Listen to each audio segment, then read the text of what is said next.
America's 2020 presidential election will be important for many reasons. Economic, foreign, military, and many other policies hang in the balance.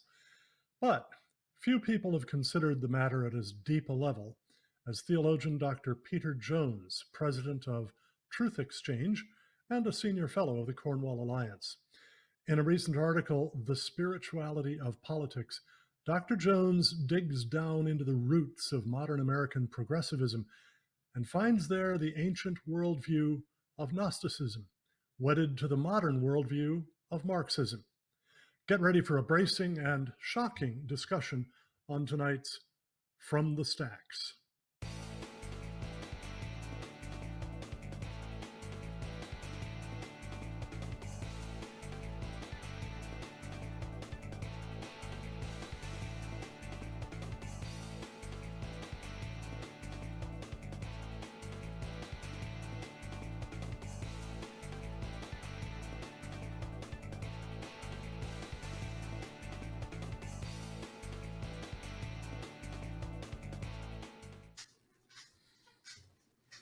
Hi, I'm Megan Kennard, Director of Operations and Communications at the Cornwall Alliance for the Stewardship of Creation.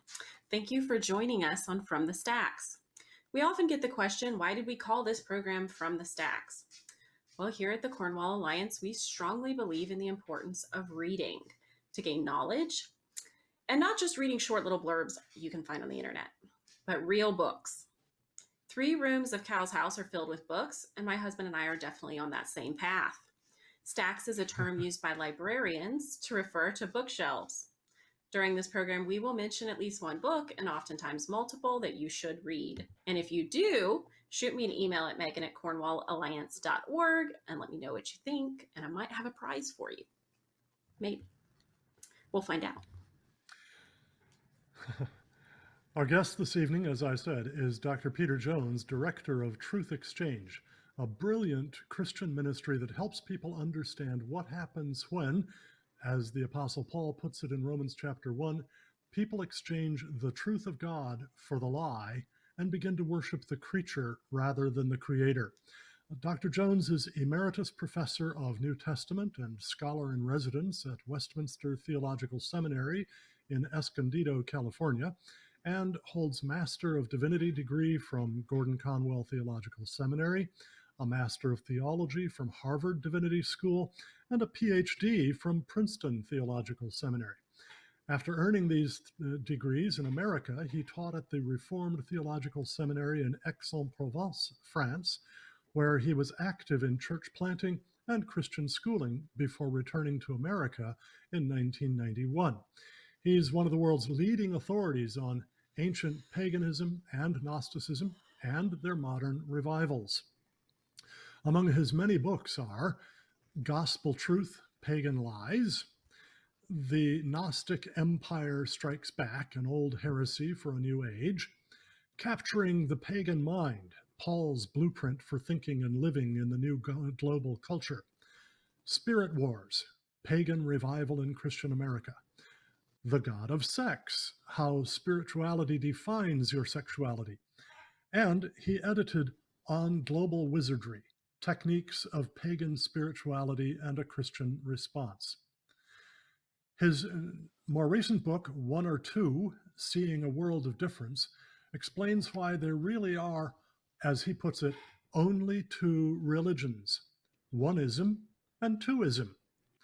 Twoism affirms the creator-creature distinction and provides a basis for all kinds of binary distinctions like those between truth and falsehood, right and wrong, good and evil, 1 and 2, from whence, by the way, comes all of mathematics, male and female, my spouse and your spouse, heterosexuality versus homosexuality, and transgender and gender fluidity, and the multiplication of genders, my property and yours, liberty and tyranny, and many more binaries.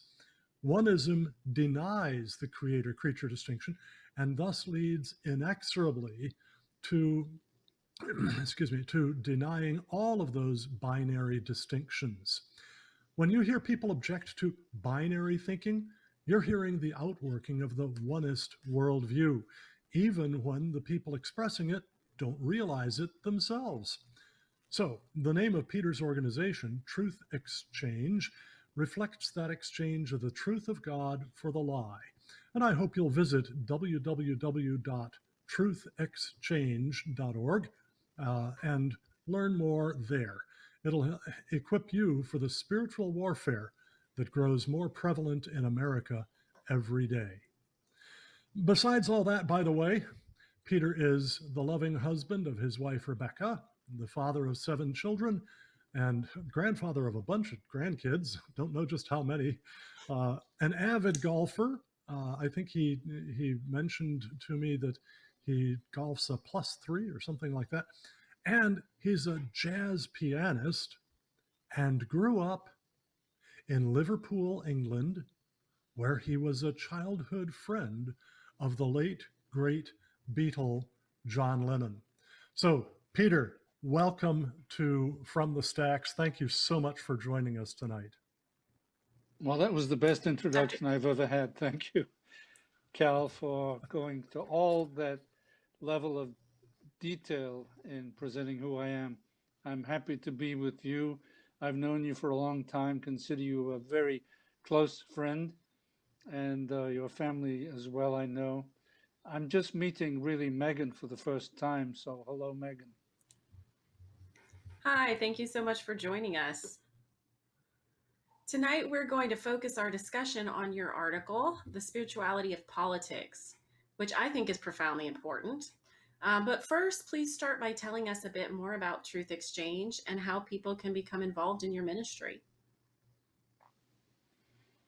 Well, Truth Exchange didn't mean to exist in the sense that I had no intention of establishing a separate ministry. I was a New Testament professor, happily teaching Greek and New Testament theology, both in France, in French, by the way. I loved my 18 years in France, which meant that I could become fluent in French, which is a wonderful thing to have. And then for 12 years in 12 years in Escondido. I always get those two places mixed up because they almost begin with the same vowel. In Escondido, California, at the Westminster Theological Seminary, where I also taught New Testament.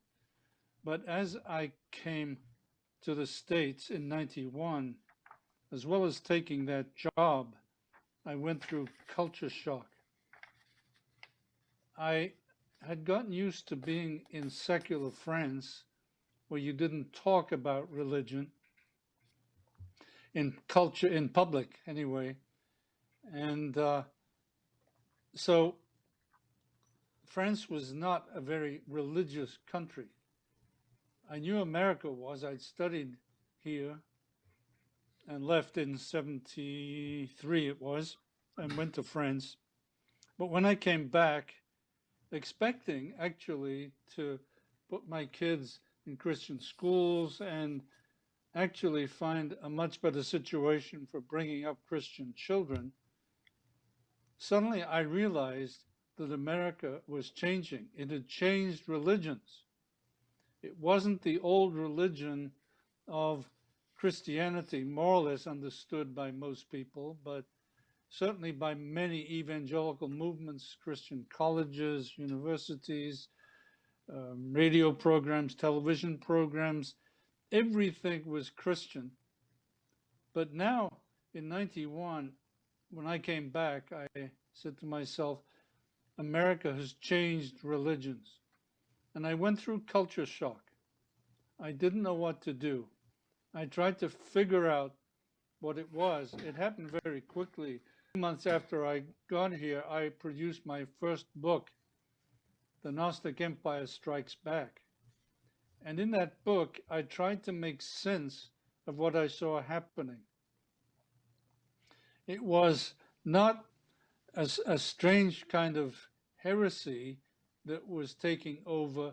It was a major rejection of Christianity and the adoption of what I considered to be at that point, a new religion which was very old. And I began to study that and realized how close it was to ancient Gnosticism, hence the title, The Gnostic Empire Strikes Back. I tried to show that America was going through a massive revolution of theology and spirituality, and it wasn't just changing slightly some of the old notions of the Christian faith. It was actually adopting a religion that was totally opposed to Christianity. And that was how Truth Exchange was born, by my culture shock and by my attempt to understand what was happening. Very quickly, I should say, before I let you ask me other questions, what I discovered was that ancient Gnosticism was now being reformulated, but with the great help of Hinduism, which was brought over by the hippies who had gone to India. But of course, in the ancient world, Gnosticism and Hinduism had already met together. And so the fact that Hinduism was growing in America was pretty much a way of Gnosticism also expressing itself. So this was the change that I noted, that this was a new Gnosticism, which was really okay. I think that's enough for the moment in introducing Truth Exchange, only to say that actually Truth Exchange become, you might say, a ministry of cultural apologetics. That's the one thing I wanted to say. Truth Exchange developed a little bit. We don't have many people, but they're all wonderful folks and very committed. But it was devoted to committing to understanding cultural apologetics. What is culture saying to us? How can we understand the culture in order to preach to the culture the gospel? Okay, that's my introduction. I've said enough. That's a very important, I think, about learning about the culture and preaching the gospel to it. You start off your article, The Spirituality of Politics, by explaining why you think it's crucial that Christians should think deeply about their vote. Clearly, you say no current political party has any right to lay claim to being the GOP, God's own party. But then you go on to say that while you have traditionally avoided taking a public political stance to avoid focusing on secondary issues and being sidetracked from the primacy of the gospel of Christ, you say that now politics becomes increasingly religious with deeper moral implications, making the difference between primary and secondary issues become fuzzy. And as a result, you say politics has become deeply spiritual. What do you mean by that? What is it for politics to become deeply spiritual, and what are the signs that it has done so?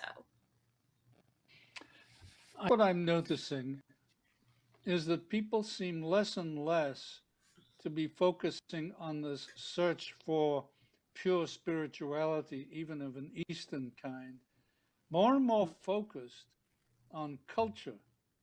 And the point is that people are realizing that with a new kind of spirituality, they can create a new utopian culture, a utopia where they will have solved all the human problems by building a new culture.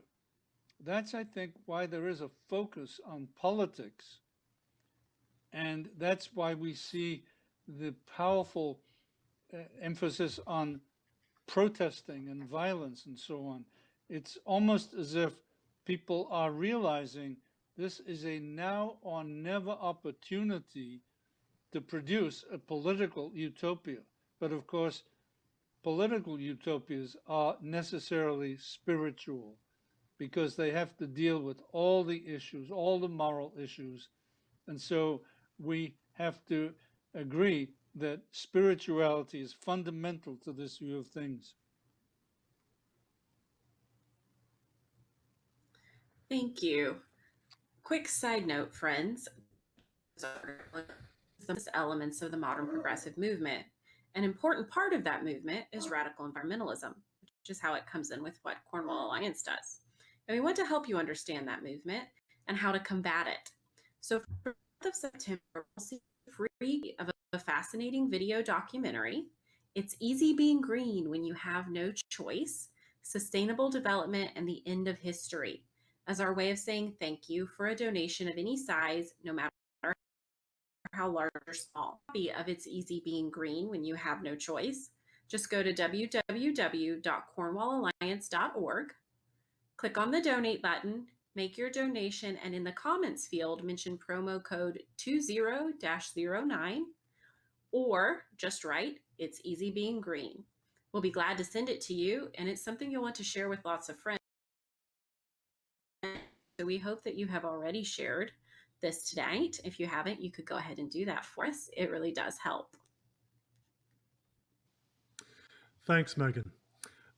Peter, you have a long and distinguished career helping Western, particularly American people, especially Christians among them, to understand Eastern philosophy and religion, as well as ancient Gnosticism and its modern revival, and learn to present the Christian faith to people caught up in those.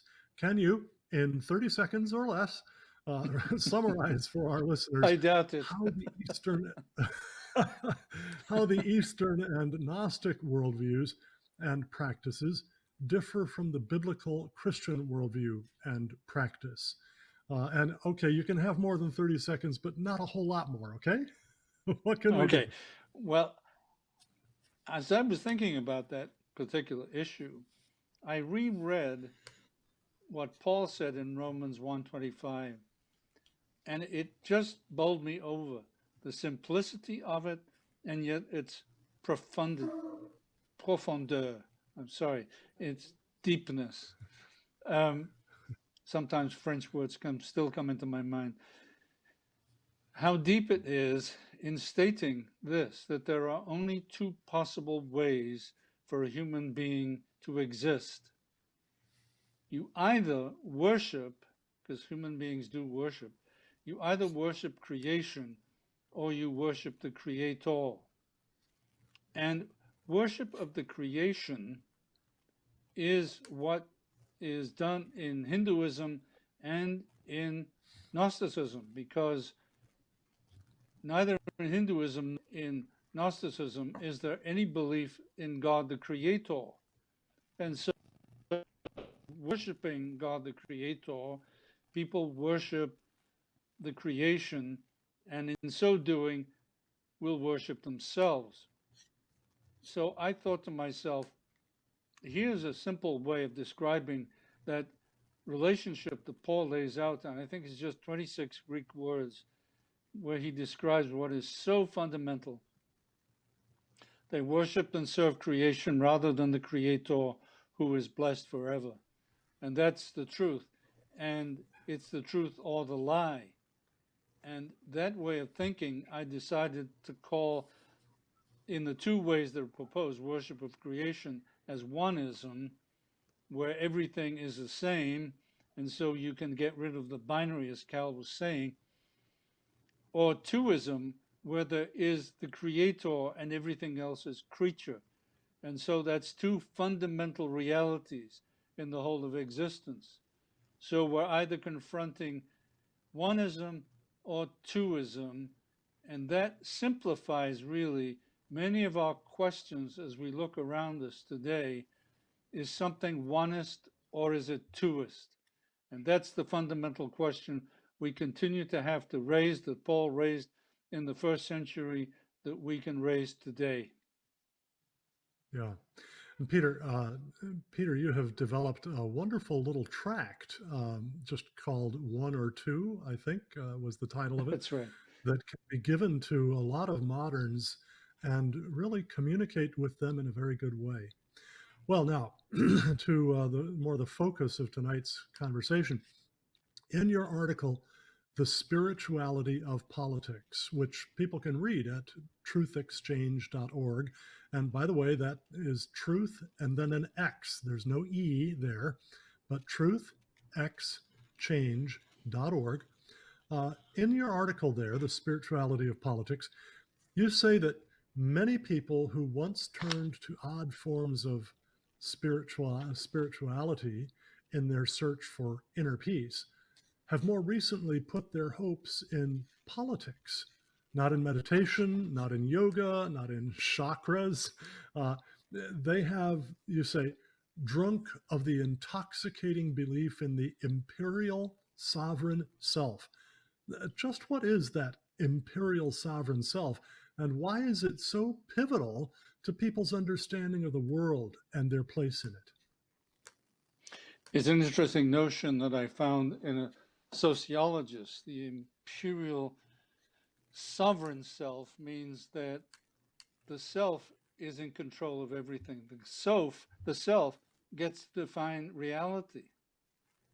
Instead of the traditional position that many Americans who weren't necessarily born again believers believe that God is the source of the self and of truth, and that we figure out the way life should be by thinking of all kinds of things, but also allowing God to be present as the source of things.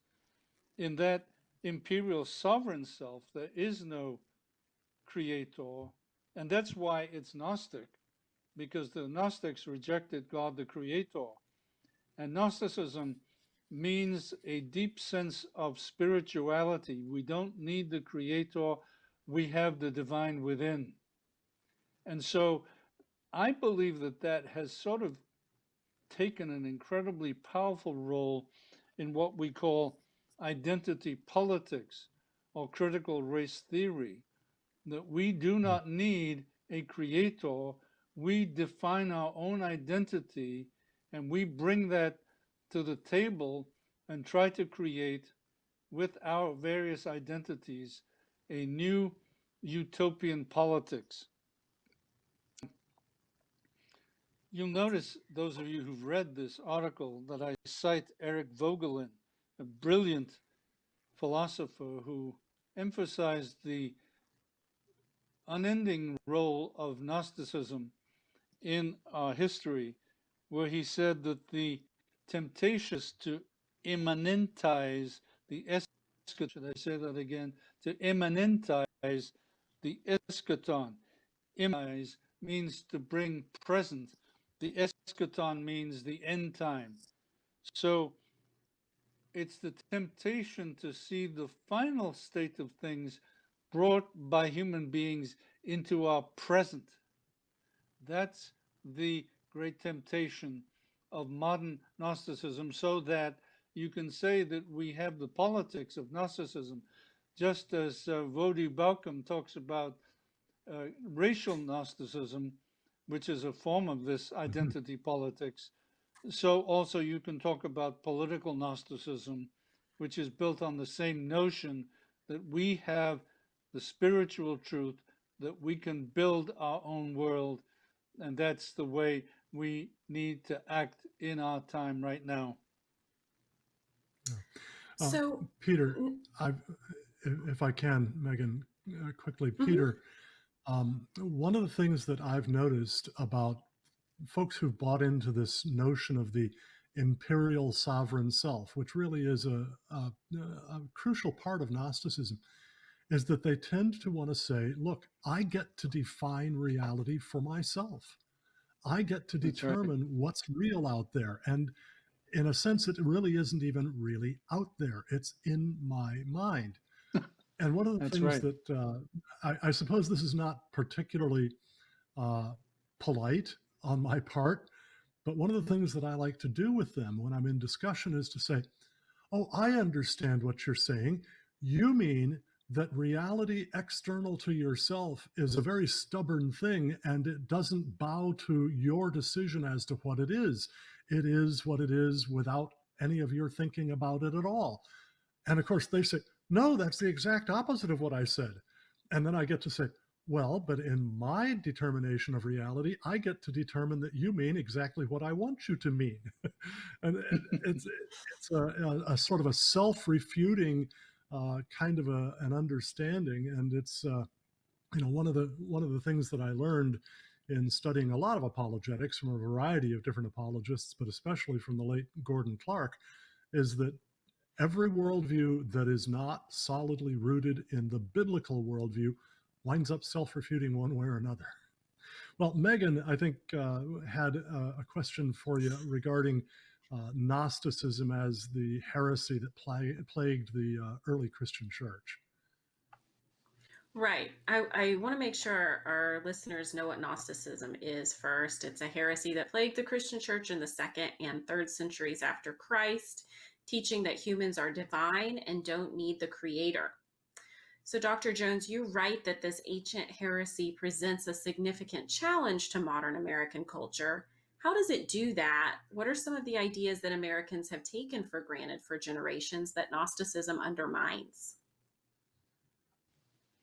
Well, I think the major problem that Gnosticism presents to the civilization that has been built on the Christian faith, and I would say that the Constitution does an awfully good job of describing certain elements of basic Christianity, what's true and false, what's right and wrong, how God is the source, not human beings, of our rights. All those fundamental notions where we admit that God is other than us and we need to build our culture on the basis of really what the Bible says about human life. That's been very strong in Western history in hundreds of years. But now, with the revival of Gnosticism, the truth is being believed that there is no God. God does not exist, but that we are spiritual enough to create the world ourselves. And so we can imagine a world with no sexuality or with all kinds of spiritual sexualities. We can reinvent our own sense of who we are as sexual beings, just to focus on the sexual for the time being. And we can really invent our own way of knowing. We can invent our own discourse, and we can make that mean what we want it to mean so that we don't have to discuss with other people, and we can engage in what's called cancel culture, where we don't have to converse with other people.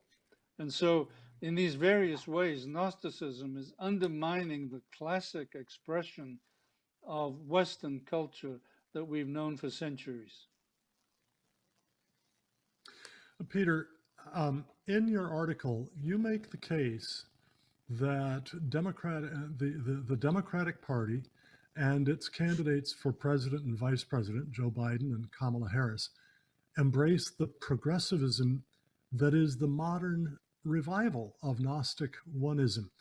Just what is it about their party platform and their general thinking that convinces you of that? Well, I think that progressivism obviously is a form of utopianism. And so it's a goal to restructure the culture in the best possible way, but without having to bother with notions of the divine and givens and natural law and given sexuality, for instance, male and female, structures of families as husband and father and mother, husband and wife. And so this progressivism can progress into a form that people can create themselves. And, you know, the platform of the left wing is adopting all these various views of what it means to be a human being that we create for ourselves, such as views of sexuality and views of abortion, for instance. There's no such thing as evil in that sense. Otherwise, people would surely say that abortion was evil. But we have gone beyond what is good and evil in those areas. And so I just think that more and more we will see people totally convinced that they are right about what they think culture should be. And as you perhaps suggested, Cal, so many people convinced that they are right will not produce a unified culture in the end. It can never be unified.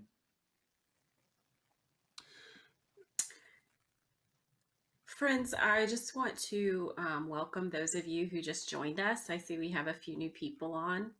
I'm Megan Kennard. I'm the Director of Operations and Communications for the Cornwall Alliance. I'm here with Dr. Cal Beisner. He's the founder of the Cornwall Alliance, and Dr. Peter Jones, the founder of Truth Exchange. I have two things to remind you of. First, if you have questions, go ahead and put them in the comments.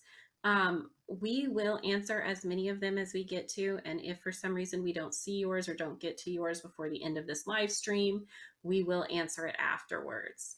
Also, I don't want you to forget, for the month of September, we're offering a free copy of the video documentary, It's Easy Being Green If You Have No Choice. To request your copy, just go to www.cornwallalliance.org, click on the donate button, make your donation, and in the comments field, mention promo code 20-09 or just write It's Easy Being Green. We'll send you a copy and your donation will be 100% tax deductible.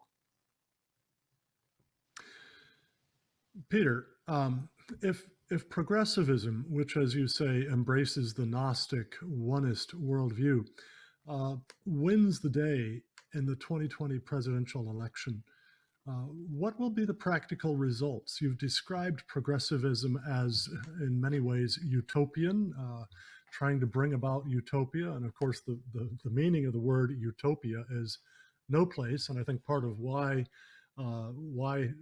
Thomas More named it that way in his book Utopia was that he recognized that the sinfulness of man means that the perfect society will never come about in this world before the return of Jesus Christ. And it won't because of human sinfulness. But what is it, how do you anticipate that that a victory by Biden and Harris would affect American politics and American life, Christian churches, schools, whatever, in terms of the Gnostic influence there? Well, specifically, of course, in the program, there is what's called the Equality Act. And the Equality Act, which has been passed in the House, but it has not gone before the Senate. And of course, that's part of the importance of these elections. If the Democrats take the Senate, they'll be able to pass whatever they wish, really. The Equality Act has been passed by the House, and it elevates sexual orientation and gender identity to an anti-discrimination category in federal law. So there's nothing that we can do to oppose that act, and it will have an incredible implications for Christian organizations of all kinds. For instance, Christian colleges will be obliged to accept the LGBTQ students, allow them to express themselves in public, have their own dormitories and so on. And if that is not the case, then Christian colleges will be refused any kind of funding, and even the diplomas may well be rejected as invalid. Christian businessmen will be sued if they oppose the Equality Act. Christian adoption agencies who are not happy to send children to same-sex homes will be put out of business. Public Christian teachers will be put out of work if they won't comply to the new curriculum imposed in gender pronouns. And so there'll be a major attack on the way of Christians doing business. This is in the Equality Act. Now, it has fangs inasmuch as I've seen fines up to $250,000 for institutions that do not obey this act. And the bill, interestingly, includes the elimination of what's called the Religious Freedom Restoration Act, RFRA. The Religious Freedom Restoration Act is eliminated in the Equality Act. Now, what is the RFRA? It is a law which was introduced 17 years ago by no less a congressman than Chuck Schumer and signed into law by President Clinton in 1993 in order to ensure that interests in religious freedom are protected by law, whatever acts that the federal legislation might produce. Religions are protected. If the Equality Act goes through, religious organizations will not be protected. Then, of course, in the left-wing Democrat policy, there is the abolition of the Hyde Amendment. Now, the Hyde Amendment is that law which says that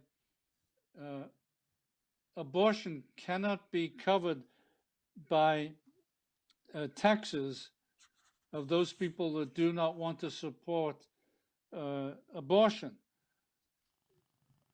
If the Hyde Amendment is abolished, then our taxes will be applied to abortion. And of course, we now have abortion right up to even the birth of babies is legal. So these are a few things that will be on the cards that we know about right now. This is not just theory. This is what is in the Democratic program that will specifically attack the Christian church. Yeah, I just got word from Megan that lightning has just struck there and knocked her offline. She hasn't been able to get back online. So we're going to have to go without her for at least a while. If she's able to get back on, she'll rejoin us. But Peter, lots of Christians have had a really tough time deciding whom to vote for as president, both in 2016 and today, because neither candidate has been, shall we say, a role model of Christian character. Many don't want to think of themselves as voting for the lesser of two evils. Why do you think that this time around there's such a profound difference between the Republican Party and its candidates and the Democratic Party and its candidates? A difference that really can, and you think should, impact that choice? Well, I have been meeting more and more evangelicals that will not vote for Trump. They have decided that this man is not worthy of a Christian vote. Now, I'm afraid that that is unrealistic. Most of the politicians we know are pretty good sinners. Some of our previous presidents were good at that too. Bill Clinton was a rapist, even in the Oval Office. He did things that you would not want your young daughters to be aware of even. John F. Kennedy had hundreds of women in the White House. If we went on that, we would virtually not engage at all in politics as Christians. But I believe we need to make a distinction between the politician as a person and the policies that that person is proposing. And it seems to me that the one thing that I could say about voting for Trump, though he's by no means a Christian and he has a pretty sordid past, is that he has surrounded himself by many Christians, as a matter of fact. And I've wondered to what extent he's been influenced by Christianity. But be that as it may, it seems to me that even though we may not like the way he talks, the way he tweets, and so on, we need to ask, what has he done as a president? And it seems to me that we ought to consider whether he has been competent as a president. And I mean by competent, has he done things that promote a more or less biblical worldview or a way of thinking that fits with a Christian way of thinking? See, we don't choose brain surgeons because of their morality, but because they know a lot about the brain. Well, it seems to me that, oddly enough, Trump has shown himself to be a competent politician. And he's also engaged in policies where I, as a Christian, can be fully engaged myself. It's said that Trump is the most pro-abortion president in pro-life. I'm glad my wife's here. I would have gone without noticing that. The most pro-life president in recent history since Roe versus Wade. He opposes the repeal of the Hyde Amendment. And I believe that if he's defending babies that are in the womb or just born, I have to think of that as competence as a president. He has also appointed conservative justices and judges who are committed to defend the Constitution. And as I indicated earlier, it seems to me that the Constitution gets pretty close to biblical principles of law and order and basic views of human self. So at that level, he's shown himself competent. He supported a wise border policy to reduce border tensions. He's opposed the influence of communist China in the illegal stealing of our technical and business secrets. He's opposing the spread of Marxist ideology on the campuses through Confucius centers. And he's opposed unfair trade and has put trade deals on China that make them pay fairly for what they get. And of course, Biden is totally ignorant of China, supports China, and has made much personal money from China.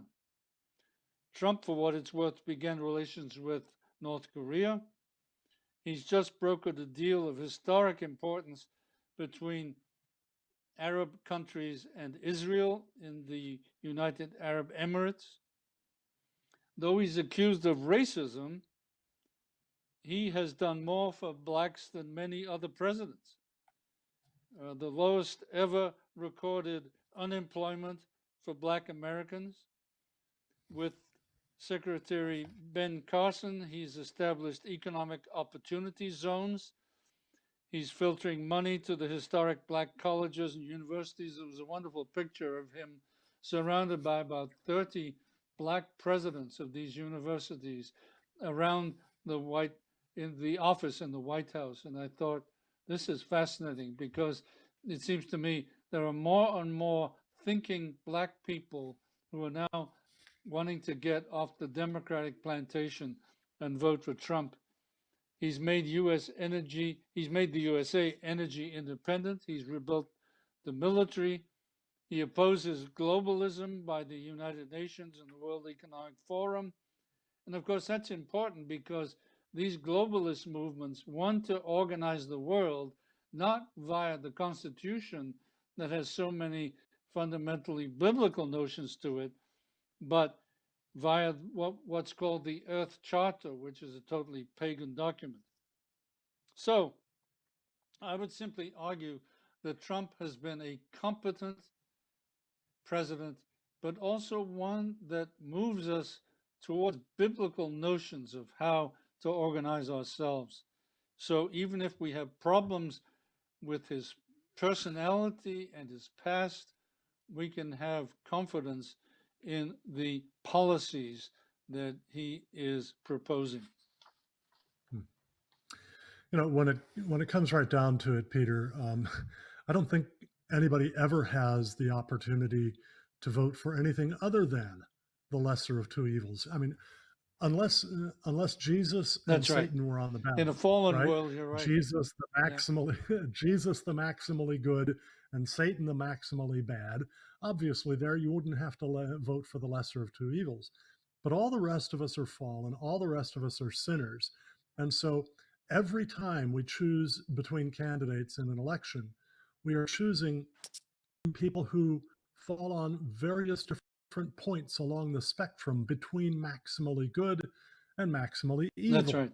And Yeah. that means that we necessarily are forced to choose the person we think is the greater good, which mathematically is the same thing as the lesser evil.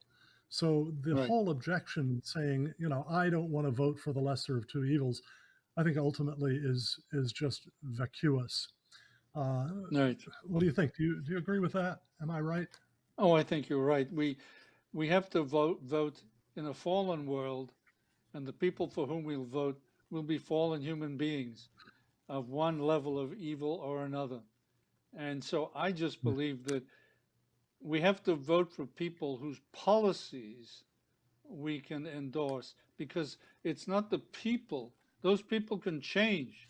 Trump could even become a Christian if certain people bring influence to bear on him. We cannot vote, though, on persons. We must vote on policies, because they're the things that get turned into law and remain in place and affect the way we have to live. Yeah, and I think part of what's so important about that is this recognition that we're always dealing with fallen people, whether ourselves as voters or whether as candidates for office. And I've been rereading the Federalist Papers of late, and they, of course, are The Defense of the Constitution by Alexander Hamilton, John Jay, and James Madison. And one of the things that arises over and over and over again in the Federalist Papers is this realization that because no men are angels, they need government. But because no men are angels, government itself must have its limits. And that's why they set up a system of checks and balances, of division of powers, and so on. And it's why it's more important what policies someone embraces than what character someone has. And I'm not saying that character should be absolutely irrelevant to the choice, not the sole criterion. So looks like we got Megan back with us. Glad the lightning didn't take you out permanently. No, just briefly. Yeah, great. Well, I think you wanted to ask Dr. Jones about about how Gnosticism and progressivism tie to hate speech laws. Was that one thing on your mind? I did. Yeah. So these politically correct narratives in public education, there are restrictions on free speech on college campuses. And what I'm wondering is, what is it about the renewed pagan spirituality of Gnosticism and progressivism that gives rise to those problems? Okay, they take the position of truth as being based upon what we invent. And so you have a new phenomenon, it seems to me. It's not new, but it's relatively new, that people are refusing to converse with other people because they don't like their discourse. So, and they will say, I will not discuss with you, because if I do, I'll join your game and I'll lose. And so what they're doing, you see, is adapting or adopting what a very interesting analysis pointed out. They're adopting a postmodern view of language. Now, postmodernism begins by saying that there is no such thing as absolute truth, There are no such things as mega narratives. Everything is created by human beings. And so discourse that we create is a source of power. And we are not going to give our discourse to you because we lose power. And so they are refusing the kind of discourse that is based upon constitutional law and view of humanity, and they are inventing their own view of existence, which they claim will produce a much better kind of existence, namely the discourse of really cultural or what's the word? Critical race theory, Mm-hmm. which Mm-hmm. will produce a new view of human beings, and we don't have to join with the old way of thinking. So that's, and of course, that is fundamentally Gnostic because it's based upon the notion that I can invent what's true for myself, and I don't have to make any reference to any sources outside of myself, in particular the Bible. Yeah. We have just about 9 minutes left to go, and I think we could go on for hours. But I wanted to ask you quickly, you mentioned in your article someone named Karen Bass. I think that's probably a name that not terribly many people have encountered. I don't recall seeing it before I read your article, but she's clearly a pivotal figure in the progressive movement. Tell us about her quickly, and particularly about her ties to communist Cuba and its intelligence agency. What are some important elements of her agenda? Well, she's interesting because I can't find my material on her now, but I will do it by memory, I hope. Let's see. Oh yeah, I found it. Good. Well, she says she was raised by communist parents, and this took her to want to go to Cuba and see what communism was like in Cuba, and she joined a group of a brigade called the Venceramos Brigade that was organized by Cuba and brought young people from America and taught them communist ways. And she went to Cuba on many, many occasions. And there was an FBI agent that was trying to get into this group to find out what they believed. And he went undercover, and then he said, having understood what this group was, and I quote, "To be a member of the brigade, you have to be confirmed as a Marxist-Leninist." She was also in the Black Panthers. Now, I make this point because, of course, she was not chosen. She was one of the top 3 to be chosen as Joe Biden's vice president, but she wasn't in the end chosen. And we got close to But that she would even be on the list is really quite remarkable, huh? I know.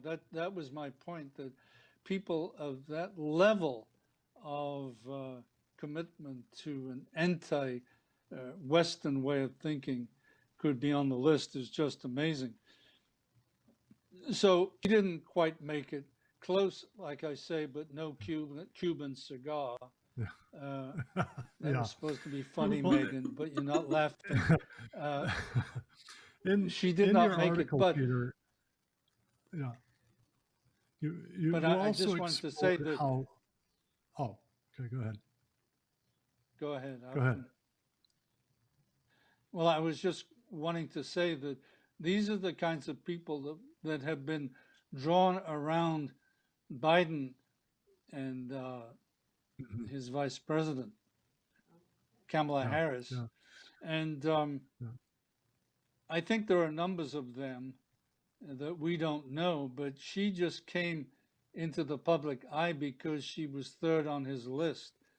And it seems to me that we should be aware that the people who are rebelling in these cities are deeply anti the Western civilization that we have seen as being so effective in establishing civilization all over the world, and they want to destroy it, and they will. And I don't think that this is just an incidental thing.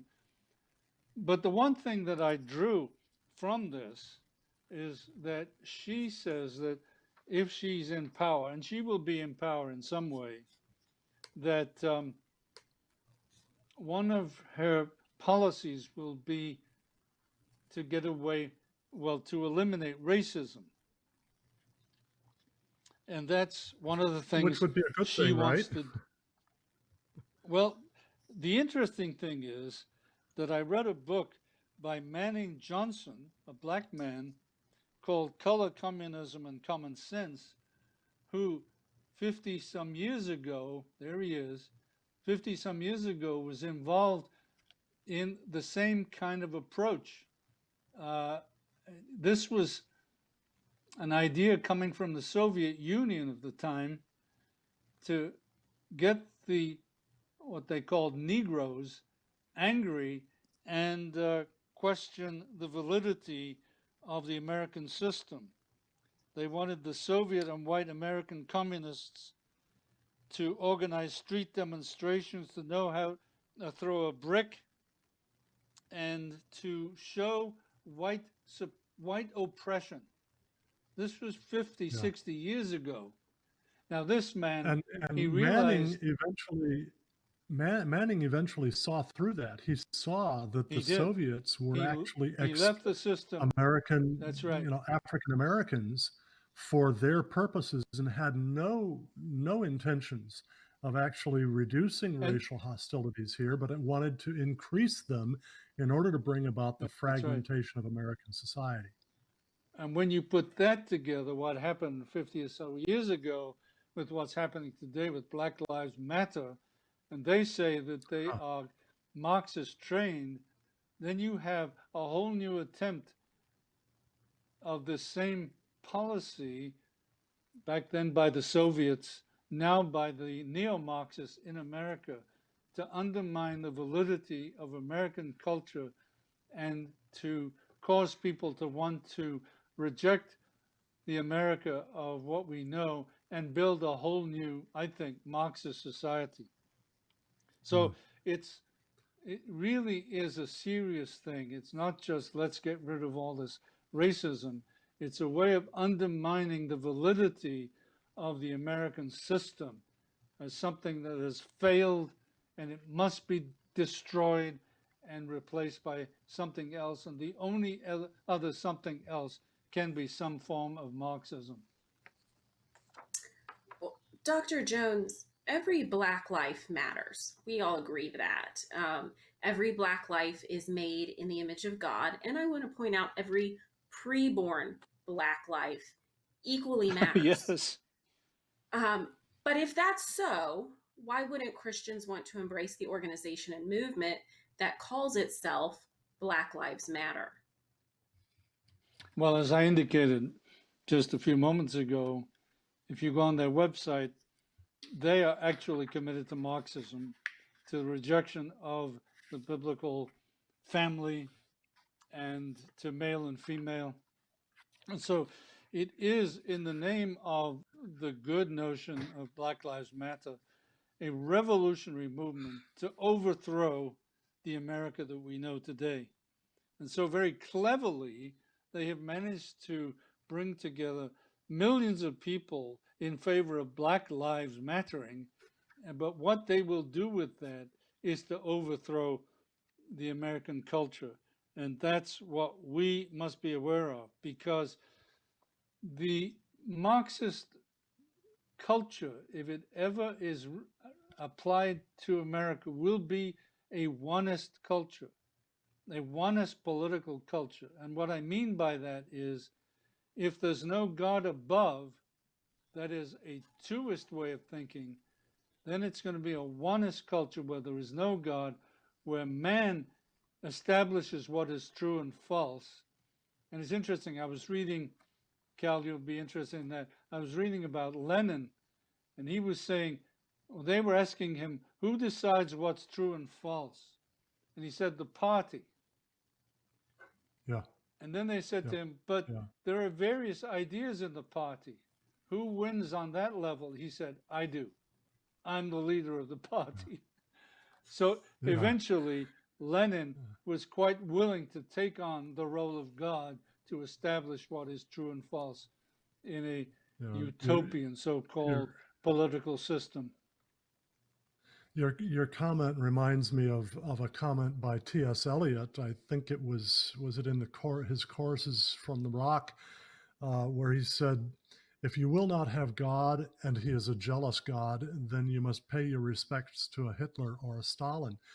If we take God out of heaven, if we deny the creator-creature distinction, then the ultimate authority winds up being here in this earth, and that's the path to totalitarianism. That's exactly why the biblical twoist worldview is the best defense against totalitarianism.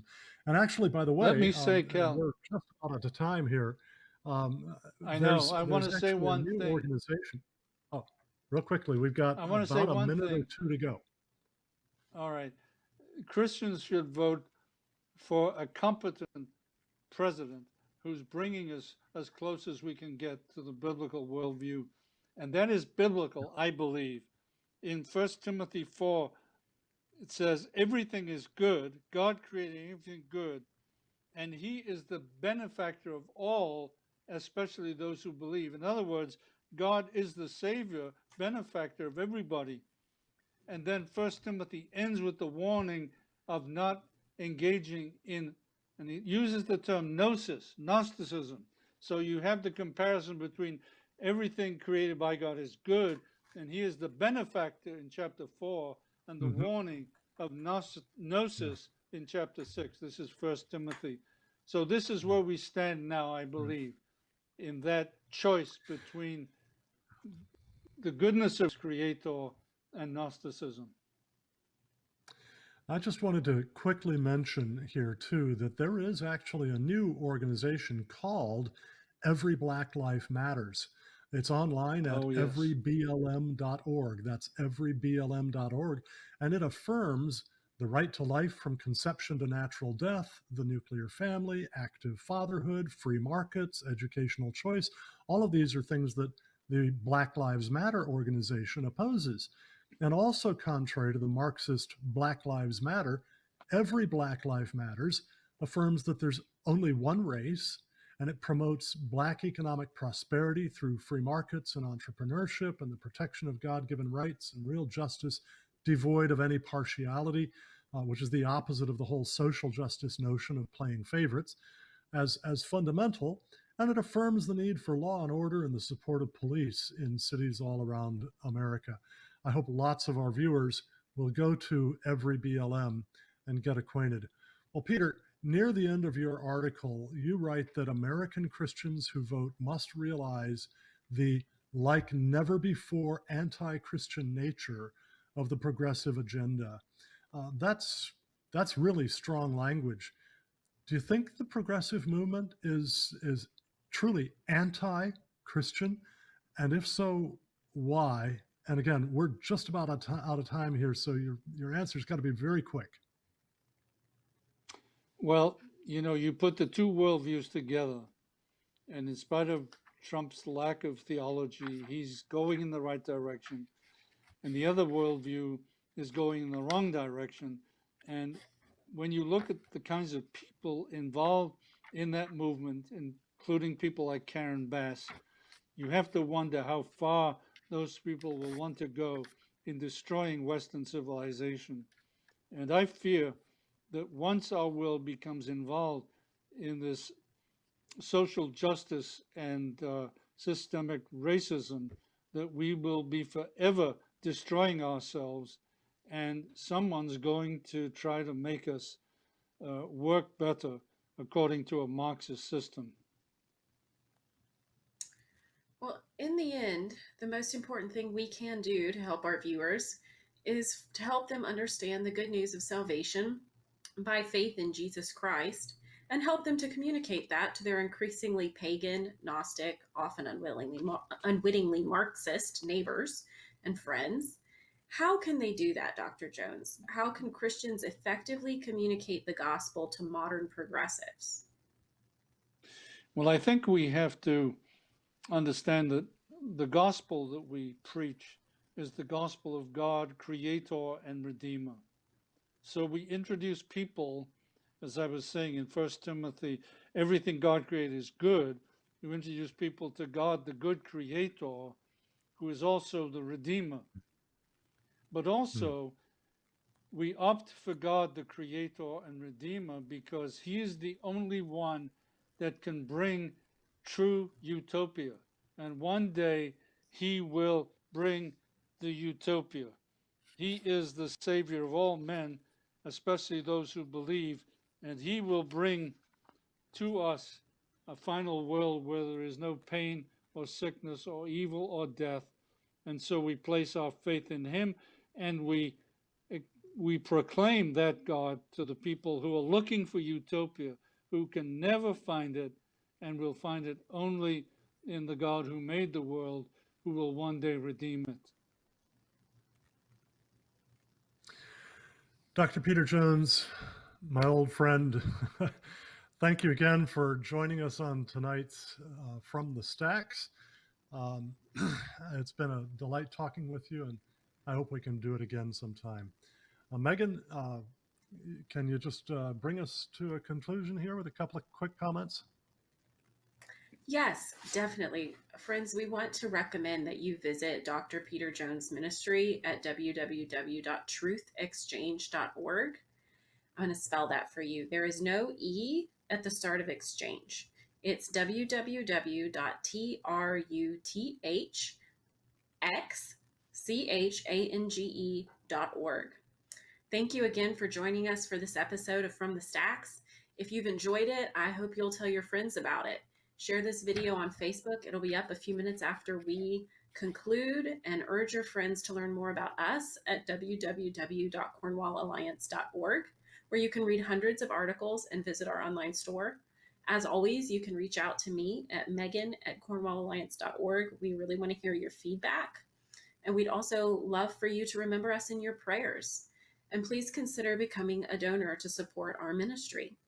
You can do that by going to www.cornwallalliance.org and clicking on the donate button. When you do, remember that during the month of September, we'll send a free copy of the DVD video, It's Easy Being Green When You Have No Choice, Sustainable Development and the End of History, as our thanks if you request it. This documentary, which features Dr. Weisner, among other scholars, exposes the Marxist roots of the radical environmental movement and its one world government agenda. All you have to do is mention promo code 20-09 and ask for It's Easy Being Green when you make your donation. But act soon, our supplies are limited, but if we do run out, we'll inform you and let you choose something else from our online store instead, which is on our website. All you have to do is click the shop button. Join us again next week on From the Stacks, when our guest will be philosopher and environmental ethicist, Dr. H. Sterling Burnett. He'll be discussing Democratic Vice Presidential candidate Kamala Harris's views on climate change, the Green New Deal, and her Climate Equity Act. Until then, God bless you.